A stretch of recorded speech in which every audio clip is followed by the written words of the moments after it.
Hi, it's Lorraine again, and I'm going to do a review of the Invacare Fox.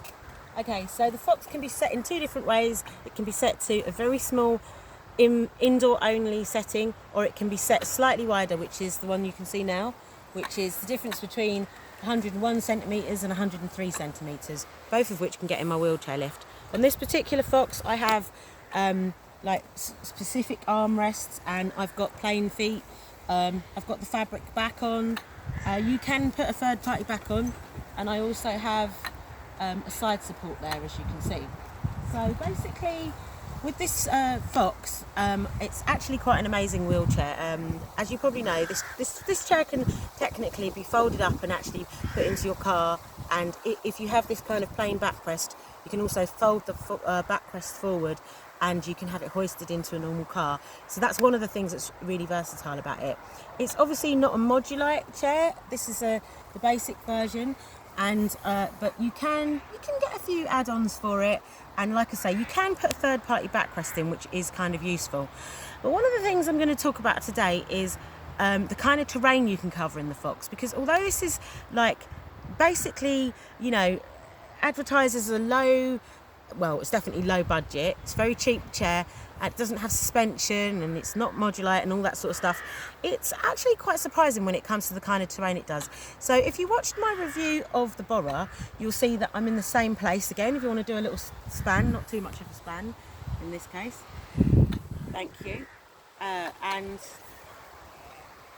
hello. And so basically, I'm going to show you a similar sort of terrain to where I took the Bora, and give you an idea of kind of how the wheels work. So maybe if Ben doesn't mind on this occasion actually filming the wheels to some degree, you'll get to see a combination of how the wheels are, and maybe a bit of how stable my body is in this. Okay, ready? Off we go.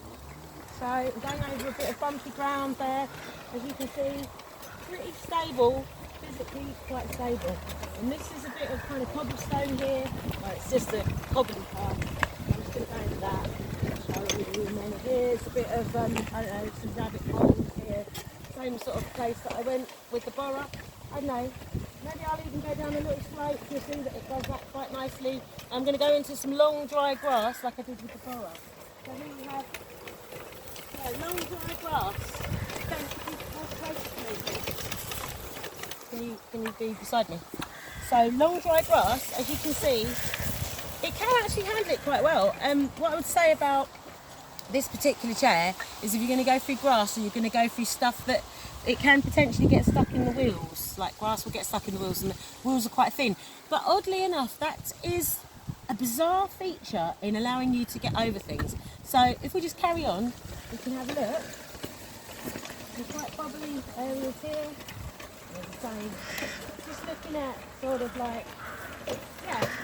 how it carries my body in an outdoor setting, it's pretty good.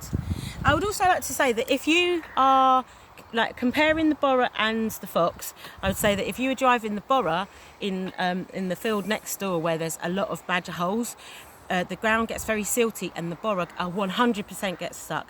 The Fox will maybe be able to do get out of it, or again, if you've got some level of ability to push yourself, you might be able to get yourself out of a situation. So again, this is the Invacare Fox, basic model, and I'm going to say, marks out of 10, probably a good 9 out of 10, because it's got pretty good manoeuvrability. It's also quite a fun chair to drive. I would also like to say, positive thing about the Bora is that it's really good for getting on and off public transport, but make sure you have your brakes on, because you will get a slide. You will slide all over the place. So it really just depends on what kind of public transport you are using. So thumbs up for the Bora. Bye.